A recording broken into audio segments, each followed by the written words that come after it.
الذي يوقع أسباب الإيمان والغلو النفسي، وبذلك تتم السعادة الزوجية. أحمده سبحانه وأشهد أن لا إله إلا الله وحده لا شريك له، وأشهد أن محمدا عبده ورسوله. اللهم صل على سيدنا محمد وعلى آله وصحبه وسلم تسليما، والحمد لله رب العالمين. الحمد لله أني على تدوك على بركة ألمينا كفاني تنوي. الحمد لله في أمي شوالا لو يسل تشين كلوي كبين أتجمع الورما لو يجمع لبين. أمي على تدوك على بركة ألمي بدنيا أنا نين كبين نانسرا كلو لو يمواد مي أدلي موا أني ولولا كبين 2022 la ambo di kono ambe ala tanu ka ala barkada ala mi watin duira ana o ala ka kani tandoy ambe ala tando ala mi na ye tlalike ayeb lalike fu nyoma fulani nyonche yini ni feuna wajibi makola kayira ka fo adama de ni yela may inte sabati fona kala ni fendo yi. Koso Allah subhanahu wa ta'ala boyna ka sukro tala wati mina na ye anfa adama dan ayabla arjina kono anfa adama tula be mununu arjina kono. Allah subhanahu wa ta'ala ka dalla aye amba hawa ayo dan ka bo anfa adama man fa galagala muna o kake akanyina maya dafanai wati mina na wulila ka bo sunogola aya ambawa aya ya rekrefe aya ni ganchugo be kuma ana leta nga bo fenyo wani no wala Allah subhanahu wa ta'ala aye afa adamai akonya bawa dan kabila idolu ikanyena mayat sikanyani nte wala anfa adama aya nyini ko abi ma anfa adama la ay amba wala Allah subhanahu wa ta'ala ko kika ka hakati aka hakya ode dumay ode kika ka furuna fulodi sani kam magala ode ba dagaye wala musote ki itai faya soro otmala itamna sira do fe sirami no ba aje no ba ato muso be itai kamuso do e bolon feite ko taka yelema yi fei ko te muso yikan itai de ahne de keme sura fe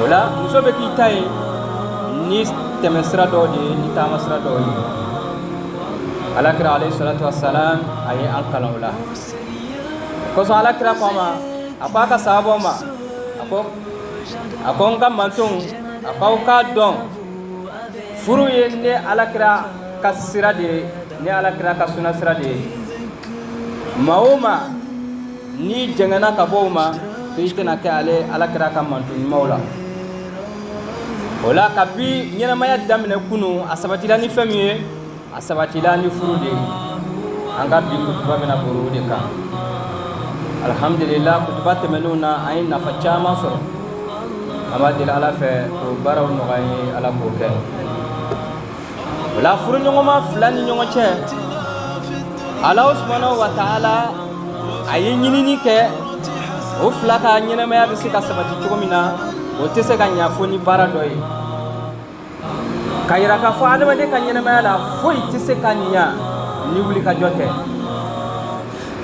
ka fo ile besigi kay bolo lay 50 bi kala nyinu bina dafa ay ala masoma ko so adama de kanka wuli ka jote wati bela jenina kanyina maya kula anaka lahra nyina ako Allah subhanahu wa ta'ala fami nyini furu nyongo ma woni nyongo che wala ittilaa bi mas'uliyatihi huwa allazi yuwaffiru asbab al-itminan wal hudu'i nafsi.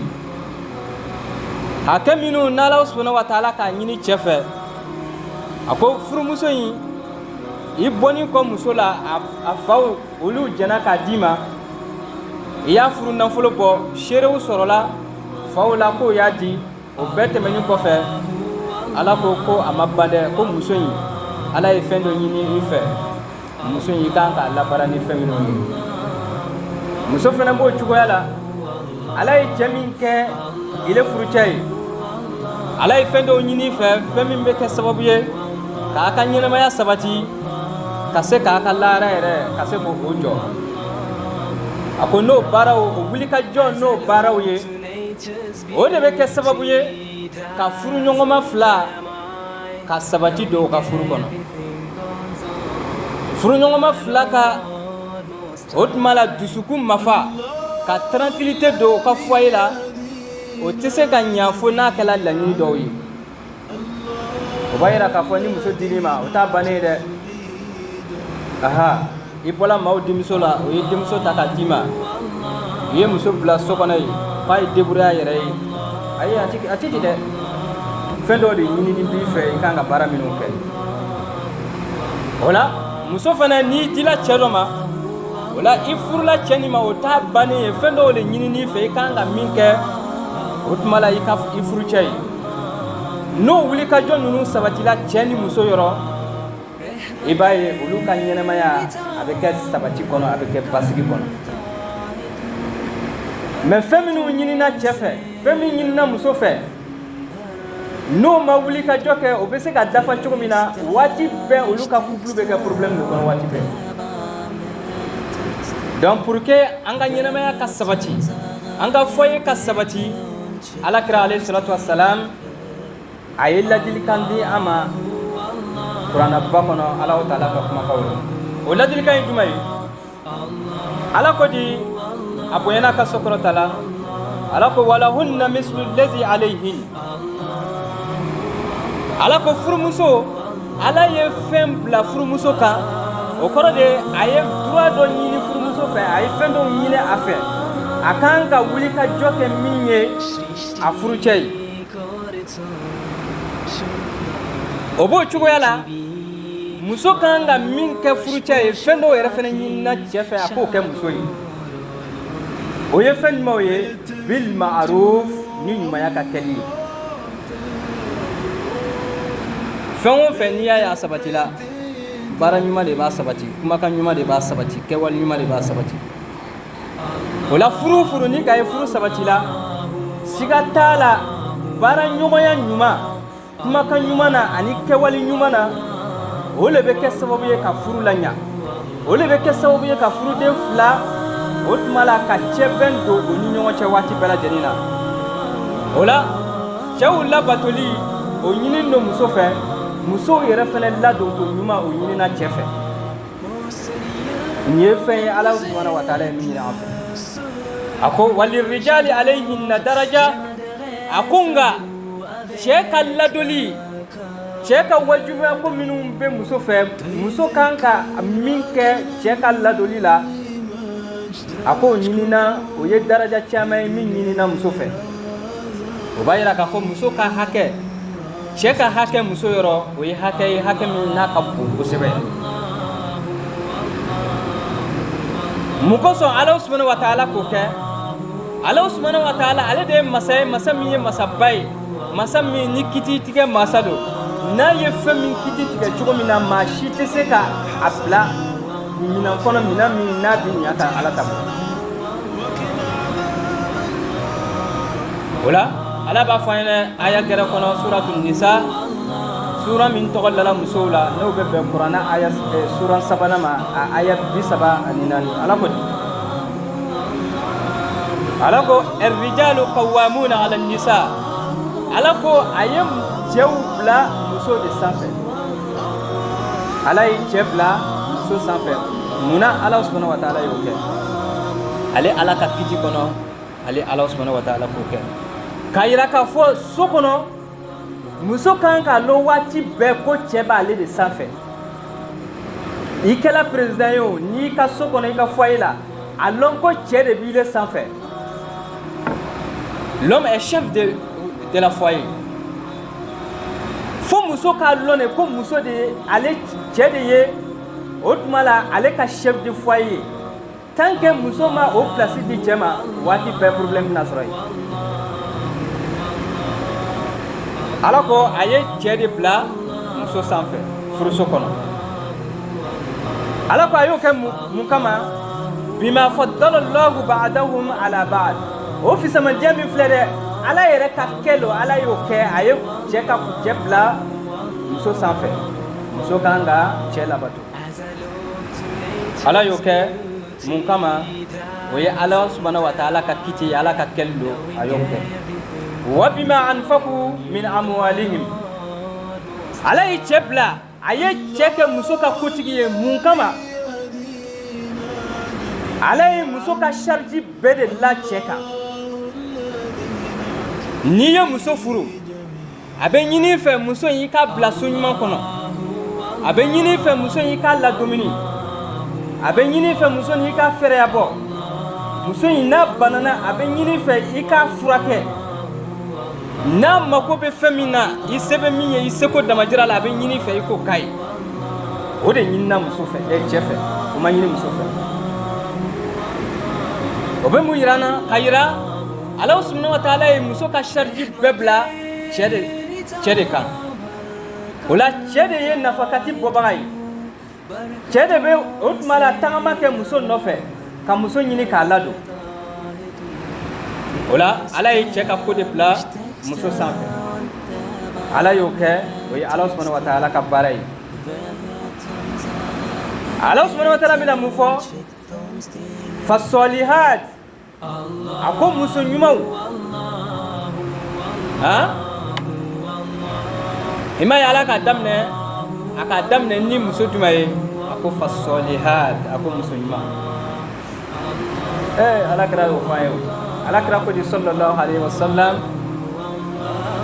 A ko ɲɛnamaya in,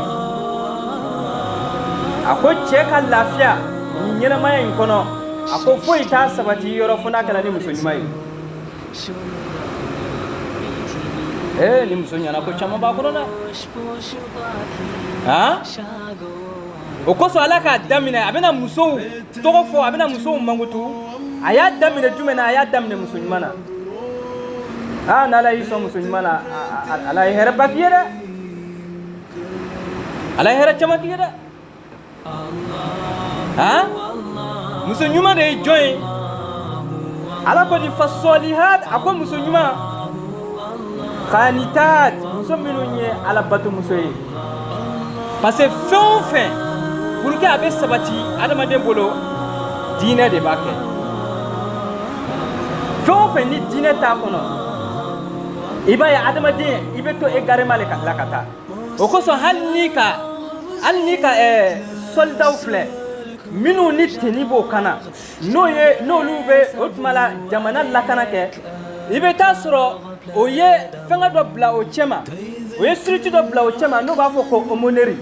O aumônerie ni o de ka diinɛ ɲɛmɔgɔ dɔ bila maa minnu ni olu ye marifatigiw ye, ka diinɛ mɔgɔ dɔ bila o cɛ ma.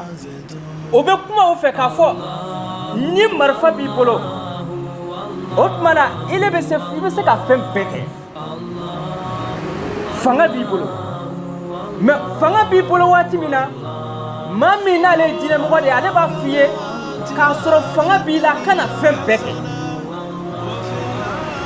O de kosɔn an ka armɛw la i bɛ taa sɔrɔ aumôniers bɛ yen, i bɛ taa sɔrɔ diinɛmɔgɔw bɛ yen. Alhamdulillah nin waati in na silamɛw ka aumôniers bɛ yen, n'o ye an ka polisi caserne minnu bɛ yen, ani gendarmerie la, ani camp militaire la, i bɛ taa sɔrɔ diinɛ ɲɛmɔgɔw bɛ yen. A ye kɛ silamɛ ye walima a ye kɛ chrétien ye walima a ye kɛ juif ye, min bɛ kuma tinitigiw ye, k'a yira k'a fɔ adamaden waati dɔ la fɛn bɛɛ possibilité b'i ye, mais kana fɛn bɛɛ kɛ parce que conséquence dɔ b'a la. Nin yɔrɔ la an bɛ tasibila kɛ an ka imamu dɔ fatu la n'o ye imam Jabi, n'ale tun ye polisiw ka aumônier ye Abidjan. imam jabi kozim ka representant le tuno akil la rabadon ay latkeke am ala dali ya rabbi alaka inala ya rabbi alaka yafa kama olu minu bo barala ibeta soro teni be doma matricule bo la hali o mo tagato kele yoro la o be bla o fe kata ola ka kuma kayira ka fo kele la ikana fen peke mai dan Allah subhanahu wa ta'ala ko ako kanitad ako ala batuba muso hafizat ako ode muso minu no be la tagalike lil ghaibi bima hafiz Allah fen dugulula Allah subhanahu wa ta'ala fen minu la tagani nyina fe ifurula chemima Allah subhanahu wa ta'ala yi daga o chekelin pe kana bokene makata chenike manyini fala muso ebi che janfa ebe bokene ma muso ni ta barakalate ni masegi jangata balla be ni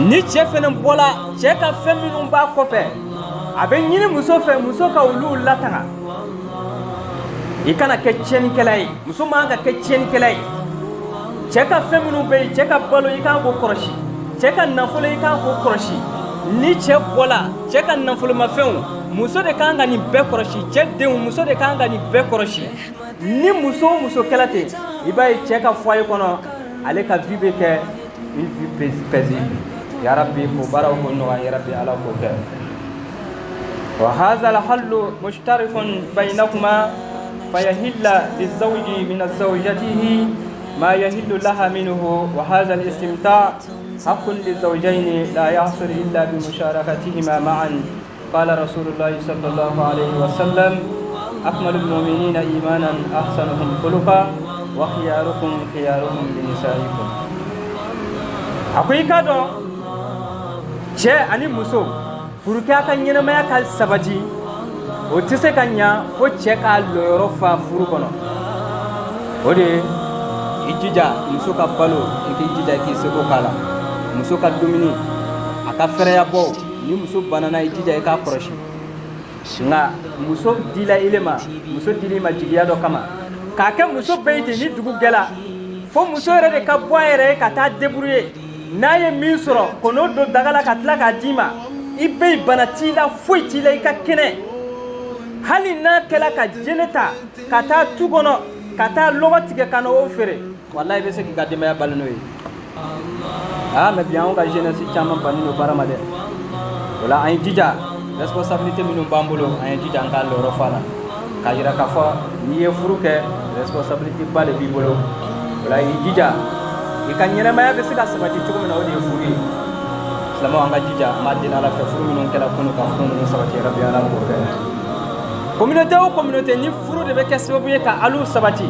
o ko sa aka la de jamana ikono islamo au ka kofle aka communauté to ka kofle abi tuko juma ni cheni warala communauté la furu balia warala communauté la o be na ni cheni de o be na ni jeneya che ala yoro ay pare ka ala ka jangata kono ala ka jangata bina de o ko so ala kira alayhi salatu wassalam akme afo aka sabo ya mashara shabab ako ya auf nanganu ay jija ay furuke ako furu de be ka sabo ya ka adama de nyama jigi na furuke ni ko fe muso la do so kono halisa e nyebo ni be kenema tawde fe macama alamile dan kuna jaka made fami ba ngiri na kenema adobile bolo sokono na mimbi bolo sokono imma ko tola tugun o be tugun imma ko tola file de be tanye bo kenema tawfe ni le kala te fo Allah subhanahu wa ta'ala ke yikanyina ma fala kana mo shire na Allah subhanahu wa ta'ala man na fulo dama na sabati la jeneyaka fala ka kan na fulo fala ka barka bola fanga shire be ne o fanga ma sabati jeneyaka o fanga o fala ka barka bola ya rabbi ka Allah ta ya rabbi ala ko ke anga communauté ka fara communauté sabati no ka ya rabbi ala ko ke ala kira ko alayhi salatu wassalam akoya aw islamo aw mu'minu ko ka do islamo aw ka mogola limaniya jon ma min ka saka tebe limaniya bagaw bela jenika ako islamo aw ka mogola mogo nyuma ko de joye maa min n'a jogo ka ɲi o kɔrɔ de ye ale kɛni kɔfɛ ka furu kɛ a tɛ taa tiɲɛni kɛ kɛnɛ ma i bɛ taa dɔ sɔrɔ muso kelen b'a bolo muso fila b'a bolo mais o si t'a ka tiɲɛni bali kɛnɛ ma a bɛ tiɲɛni kɛ fo denw yɛrɛ hali a t'a kɛ dogo la denw yɛrɛ b'a kalama ni mɔgɔ min kɛla ten a ka ca la ala min i ka ko ala min dan kunna kama dɛ o la adamaden ka furu de kan ka adamaden ka ɲɛnamaya basigi hali n'a y'a sɔrɔ i tun bɛ tiɲɛni dɔw kɛ n'i ye furu kɛ furu de kan ka kɛ sababu ye k'i bɔ o la n'i ye furu kɛ a kan ka lɔn ko ko tiɲɛ yɛrɛ la ko karisa ye furu kɛ yɛlɛma kan ka yɛlɛ ka ko la mais furu kɛni kɔfɛ o ni kunu o bɛɛ ka kan i kan k'i ka vie tagacogo filɛ dɛ a ma deli ala fɛ ka sabati d'a ma yarabi ala k'o kɛ ala subhanahu wa ala kira fɛnɛ ko alayhi salatu wassalam a ko ne mantonw ka mɔgɔ hɛrɛma a ko o de ye maa ye maa min n'a bɛ hinɛ a muso la maa o maa n'i tɛ hinɛ i muso la baara do dɛ ma deli ala fɛ yarabi an furumuso k'an sabati yarabi ala k'o kɛ ni riwaya ni minɛna ka bɔ Abu Dawud ma ya ibadallah uskurullaha dhikran kathira wa sabbihuhu bukratan wa asila.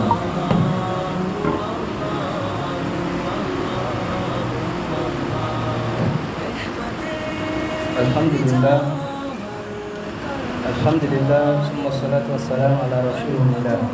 Louange à Allah, le Seigneur du monde, le tout miséricordieux, le très miséricordieux. Qu'il fait sa grâce et sa bonance à notre vénéré prophète Mohammed alayhi salatu wassalam, l'intercesseur triomphal auprès de son Sénégalais Sénégalais, et qu'il fait sa grâce sur l'ensemble des prophètes et des messagers. Allah les a envoyés dans le but de tirer les humains des ténèbres spirituelles vers la lumière parfaite. Et qu'Allah subhanahu wa ta'ala exauce nos prières, qu'Allah subhanahu wa ta'ala nous guide sur les droits chemins par l'amour de son noble prophète Mohammed alayhi salatu wassalam. Chers frères, chers sœurs, chers fidèles à l'islam, nous sommes aujourd'hui le vendredi le 26 Shawwal 1443 Hijri correspondant le 28 mai 2022. Alhamdulillah, notre serment aujourd'hui s'épanche sur le droit conjugal. Allah subhanahu wa ta'ala, par sa grâce, a exhorté les conjoints d'être un bienfaiteur envers l'un et l'autre. Allah subhanahu wa ta'ala nous dit dans le surah 3, verset 34, Rijalu qawwamuna ala nisa, les hommes ont une autorité sur les femmes. Pourquoi Allah subhanahu wa ta'ala a fait cela? C'est Allah subhanahu wa ta'ala qui nous a créés. Et il sait ce qui est bien pour nous. Et Allah subhanahu wa ta'ala a placé chacun, toute une chose à sa façon. Donc il faut accepter cela, chers frères et sœurs. Comme nous voyons aujourd'hui, l'Occident, ceux qui nous ont colonisés, et ils viennent nous imposer aujourd'hui le mariage pour tous. Et ceux qui réclament les droits internationaux, et ceux qui viennent nous inculquer de respecter les droits des autres, et ils ne respectent pas aussi les droits des autres. Comme nous avons vu les semaines passées, notre frère, le footballeur sénégalais, qui a refusé de porter un maillot. Pourquoi? De ne pas soutenir une cause qui est l'homophobie. Et nous avons vu sur les toits, il a été bastonné, il a été marginalisé. Pourquoi il a refusé de porter cette maillot-là? Parce que sa religion ne lui permet pas de poser cet acte-là, chers frères et sœurs. Voilà comment un musulman doit se comporter. Partout où tu te trouves, tu dois être un garant, un ambassadeur de ta religion, chers frères et sœurs. Voilà ce que la religion nous demande, d'être un bon musulman, un bon pratiquant. Allah subhanahu wa ta'ala nous facilite cela. Et Allah subhanahu wa ta'ala a mis une autorité des hommes sur les femmes. Pourquoi? Parce que c'est l'homme qui est exhorté, a pris en charge toutes les dépenses conjugales. C'est l'homme qui doit occuper de sa femme, qui doit la nourrir. Quand elle est malade, c'est l'homme qui doit s'occuper d'elle, chers frères et sœurs, qui doit la nourrir de la bonne manière, qui doit la mettre dans un endroit elles-mêmes, elles soient en l'air, chers frères et sœurs. Voilà ce qu'Allah subhanahu wa ta'ala nous demande. Et Allah subhanahu wa ta'ala nous dit, les femmes qui sont obéissantes à la droit de leur époux. Après, quand époux faire les efforts pour leur donner ce qu'il paie, la femme doit être obéie à son mari, chers frères et sœurs. Et après d'avoir obéi à son mari, elle doit être une pratiquante. Elle doit pratiquer sa religion, ce qu'Allah subhanahu wa ta'ala demande auprès de nous. Et Allah subhanahu wa ta'ala nous demande d'obéir à Allah subhanahu wa ta'ala. Et aux femmes, après d'avoir adoré Allah subhanahu wa ta'ala, et obéir à son mari. Et cela est une exhortation auprès d'Allah subhanahu wa ta'ala. Et la hafizat, la femme doit protéger son mari. Et elle doit observer tout ce qui vient à l'endroit de son mari. Voilà cela, une femme devient auprès d'Allah une femme pieuse. Allah subhanahu wa ta'ala nous donne la bonne compréhension. Allah subhanahu wa ta'ala nous guide sur le droit chemin.